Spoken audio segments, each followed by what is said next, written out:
പല മക്കളും ഫെയിലിയേഴ്സിനെ പേടിക്കുന്നതായിട്ട് ഞാൻ കണ്ടിട്ടുണ്ട് എൻ്റെ ടീച്ചിങ് കരിയറിൽ തന്നെ.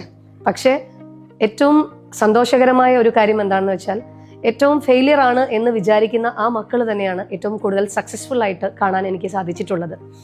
കാരണം മറ്റൊന്നുമല്ല, കൺസിസ്റ്റൻസി. ഈ ഫെയിലിയേഴ്സ് ഒരിക്കലും എന്തുകൊണ്ടാണ് നമ്മൾ ഫെയിൽ ആയത് എന്ന് അനലൈസ് ചെയ്യാനുള്ളൊരു മാനസികാവസ്ഥ നമുക്കുണ്ടായാൽ that is like fall, learn and rise. നിങ്ങൾ എന്തുകൊണ്ടാണ് ഫെയിൽ ആയത് എന്ന് അന്വേഷിക്കാനുള്ള ഒരു മാനസികാവസ്ഥ, അതാണ് ആദ്യം നമുക്ക് വേണ്ടത്.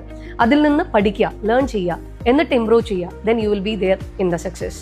എനിക്ക് നിങ്ങളോട് പറയാൻ അല്ലെങ്കിൽ ഷെയർ ചെയ്യാൻ ഒരു ചെറിയ എക്സാമ്പിൾ ഞാൻ പറയാം. ഞാൻ പഠിപ്പിക്കുന്ന സമയത്ത് ഞാൻ കണ്ടതിൽ ഏറ്റവും ഫെയിലിയർ എന്ന് മറ്റുള്ളവർ വിചാരിക്കുന്ന മക്കൾ, ഓക്കെ, ഏറ്റവും ഹൈലി സക്സസ്ഫുൾ ആയിട്ട് കാണാൻ പറ്റിയിട്ടുള്ള അവസരങ്ങൾ എനിക്കുണ്ടായിട്ടുണ്ട്. കാരണം ഒരു വാക്കുപോലും ഇംഗ്ലീഷിൽ പ്രോപ്പറായിട്ട് കമ്മ്യൂണിക്കേറ്റ് ചെയ്യാൻ കഴിയാതെ എനിക്ക് ഈ കോഴ്സ് കഴിഞ്ഞാൽ എവിടെയെങ്കിലും എത്തിച്ചേരാൻ പറ്റുമോ എന്ന് അവർക്ക് പോലും വിശ്വാസമില്ലാത്ത അങ്ങനെയുള്ള മക്കൾ ഏറ്റവും ആദ്യം തന്നെ പ്ലേസ്മെൻറ്റിൽ വന്ന് അവർ സെറ്റിൽഡ് ആയ ചരിത്രം, actually there is A history behind it.